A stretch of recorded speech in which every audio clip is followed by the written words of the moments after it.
두뇌를 활용해 생각할 수 있는 인류가 지구상에 등장하기 훨씬 이전부터 태양은 경배의 대상이었고 두려움의 대상이었습니다. 인류가 등장한 이후에도 이 태양의 존재는 여전히 경이로웠고 일부 인간들은 이 태양을 신으로 모시며 안녕과 평화를 빌었죠. 하지만 인간은 어느 순간부터 태양이 가진 특별한 능력을 부러워하기 시작했고 결국 이 태양을 똑같이 복제하겠다는 원대한 꿈을 품었습니다. 그리고 한국인들이 이 태양을 실제로 만들어 인류 과학사에 한 획을 그었습니다.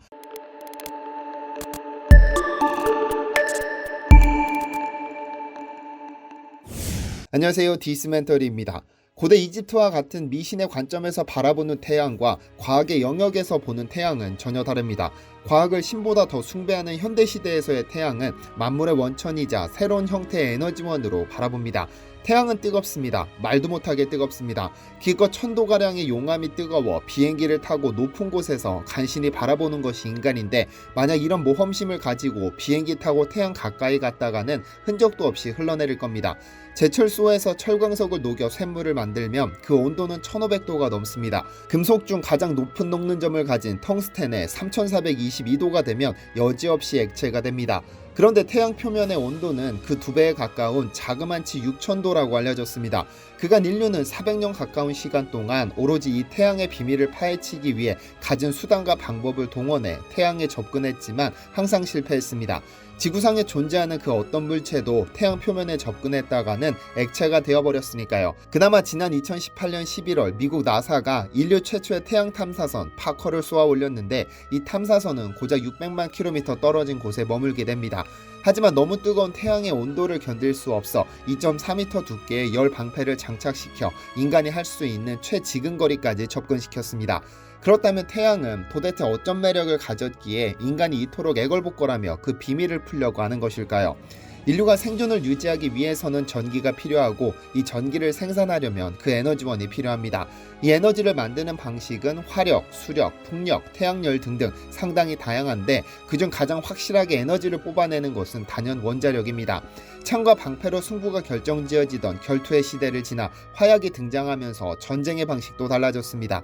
이제 굳이 적군에게 다가가 결투를 신청할 필요 없이 저 멀리에서 총 한 방이면 승패가 결정됐죠. 그러다 제2차 세계대전 당시 일본에 떨어진 핵폭탄 2방은 인류에게 새로운 세상을 열어줬습니다. 원자와 원자가 만나는 융합을 통해 이제껏 듣도 보도 못한 에너지가 발생한다는 사실이 증명됐고 이 핵무기의 등장은 새로운 에너지원의 등장이기도 합니다. 핵무기에서 사용되는 핵반응은 크게 두 가지로 구분할 수 있는데 바로 핵분열과 핵융합입니다. 우선 모든 물질의 근본인 원자의 핵이 쪼개지는 핵분열이 일어나면 엄청난 에너지와 함께 중성자가 방출됩니다. 그럼 이 중성자가 옆에 있는 또 다른 핵을 때리면서 핵분열을 유도하게 되고 이 짧은 순간에 핵이 쪼개지고 에너지가 발생되는 과정이 반복되면서 엄청난 파괴력을 갖습니다. 이것이 핵분열입니다. 반대로 핵융합이란 두 개의 핵이 충돌해 하나의 원자핵으로 전환되는 반응을 말합니다. 즉 가벼운 원자핵들이 융합해 무거운 원자핵으로 바뀌는 것이죠. 이렇게 원자핵이 융합되는 과정에서 감소한 질량은 에너지로 변환되는데 이를 핵융합 에너지라고 부르며 이것이 바로 높은 온도와 중력을 지닌 태양에서 일어나는 반응입니다. 이렇게 어마어마한 핵반응으로 에너지를 얻고 싶으면 태양과 동일한 환경을 조성해주면 됩니다. 인간은 상상도 할 수 없는 초고온의 온도와 높은 중력을 인위적으로 조성해 태양과 같은 환경, 즉 인공태양을 만들면 됩니다. 그런데 자랑스럽게도 이 핵융합 분야, 즉 인공태양 분야에서 한국이 세계에서 가장 선도적인 위치에 있으며 세계 최초의 무수한 기록들을 써내려가고 있죠. 전세계 소위 이름 좀 있다는 브랜드들은 중국에서 똑같은 복제품 짝퉁을 만들어내는 통에 골치를 썩고 있습니다. 그런데 이 인공태양 분야는 오히려 얼마나 똑같이 복제하는지가 기술력의 척도를 나타내는데 한국은 이 분야에서 세계에서 가장 우수한 기술력을 가지고 있습니다. 태양과 동일한 핵융합 에너지를 얻기 위해서는 1억도 이상의 초고온 플라즈마를 만들어야 합니다. 그래서 인간은 400년이 넘는 시간 동안 이 1억도 이상의 환경을 만들기 위해 부단히 노력해왔지만 불과 몇 년 사이에 이 1억도라는 핵심 조건을 완성시켰습니다. 만약 1억도가 넘는 고온의 플라즈마에서 핵융합 에너지를 생성할 수 있다면 고작 1g의 연료로 석유 8톤에 이르는 초고효율의 에너지를 생산해낼 수 있습니다. 석탄, 석유 등 화석 연료로 인한 환경오염도 전혀 걱정할 필요가 없죠. 자동차가 굴러가려면 연료가 필요하듯 지구상 모든 생명체도 에너지를 필요로 합니다.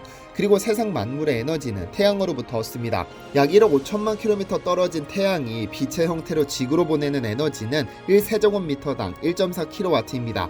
사방 1m 면적의 빛 에너지를 모으면 20W짜리 전구 70개를 밝힐 수 있다는 의미입니다. 태양은 수소 90%와 헬륨 8%로 구성되는데 태양 중심부의 온도는 무려 1500만 도에 이르는데 이 안에서 모든 원소는 전자를 잃어버린 플라즈마 상태로 존재합니다.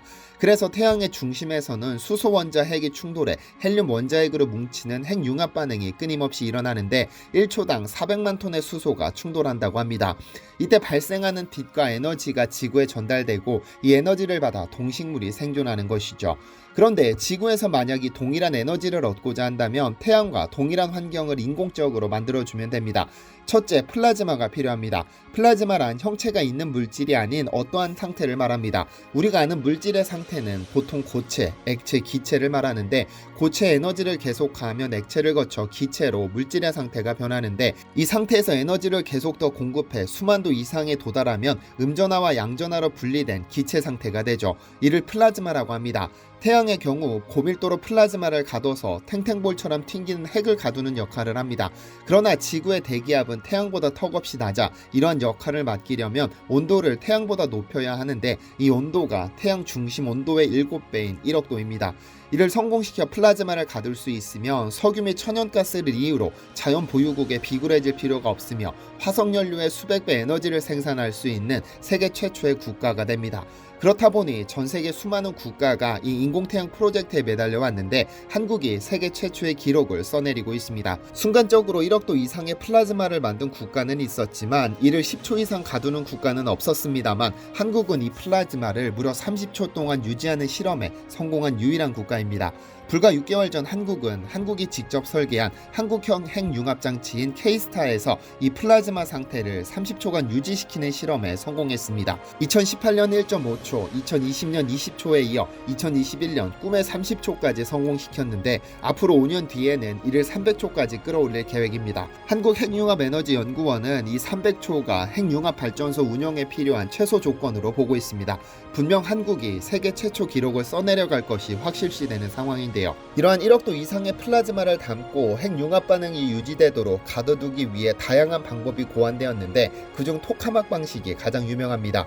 1951년 소련에서 최초로 제안된 이 방식은 전자석 코일을 이용한 도넛형 용기라는 의미로 러시아어 앞글자를 따서 만들었습니다. 우선 토카막 내부에 강한 전류를 흘려 플라즈마를 만드는데 플라즈마는 전기적 성질을 띤 이온이므로 거대한 코일의 자기장을 따라 끊임없이 회전하며 핵융합 반응을 일으킵니다.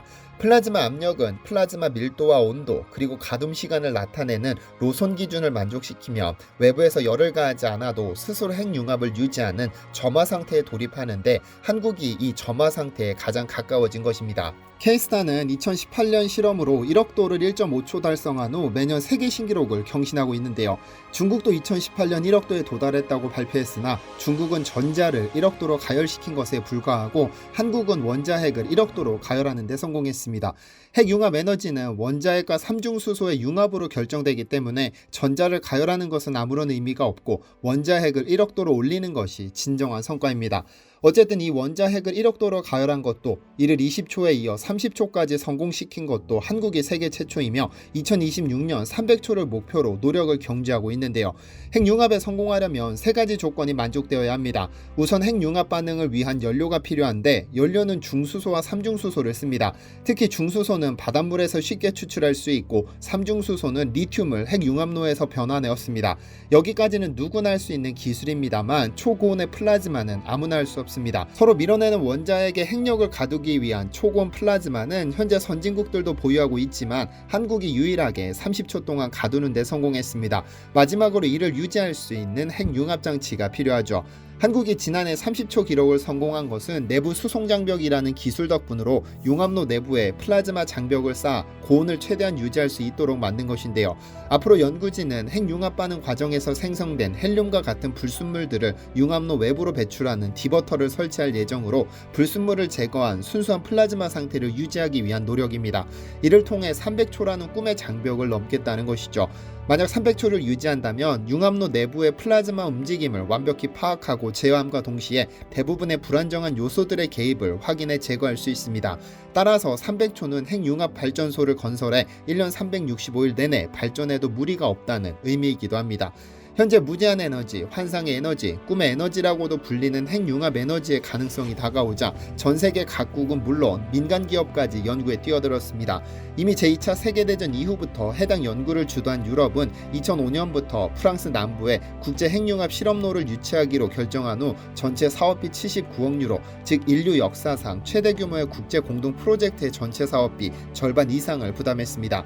한국은 2007년부터 사업에 참여하기 시작했는데 이 사업에는 미국, 러시아, 유럽, 일본, 중국, 인도 등 7개국이 참가하고 있습니다.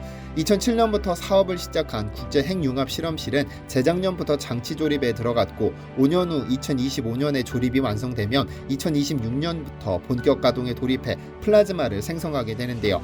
여기에서 한국이 주도적인 역할을 하게 될 것이라고 굳건하게 믿습니다. 인공태양 프로젝트를 두고 소위 황금알을 낳는 거위라고 부릅니다. 원자력 발전소에서 사용되는 핵분열의 경우 우라늄 120kg이 200억 kcal라는 어마어마한 에너지를 생산하지만 핵융합을 통한다면 수소 1kg이 1500kcal, 즉 핵분열보다 7배 많은 에너지를 생산할 수 있습니다. 그러니 현존하는 그 어떤 에너지원도 핵융합을 따라올 수는 없죠. 여기에 방사능 누출의 염려도 없고 환경 파괴의 죄책감도 없으며 에너지의 원료가 되는 중수소 및 삼중수소는 전부 바닷물에서 얻을 수 있다고 하니 괜히 황금알을 낳는 거위는 아닙니다. 이제까지 한국은 선발주자가 만든 제품을 모방하고 이를 발전시켜 시장을 장악하는 패스트 팔로워 전략으로 외형적인 성장을 이뤄왔습니다. 그렇다면 적어도 이 인공태양만큼은 선발주자가 되어 인류사를 새롭게 쓰는 선도국가가 되어보는 것도 멋진 일이 아닐까요? 디시멘터리에서는 여러분의 제보를 기다립니다. 제 채널에서 다뤘으면 좋겠는 뉴스 또는 널리 알려졌으면 하는 영상은 디시멘터리 네이버.com으로 보내주시면 소중히 제작하겠습니다. 시청해주셔서 감사합니다.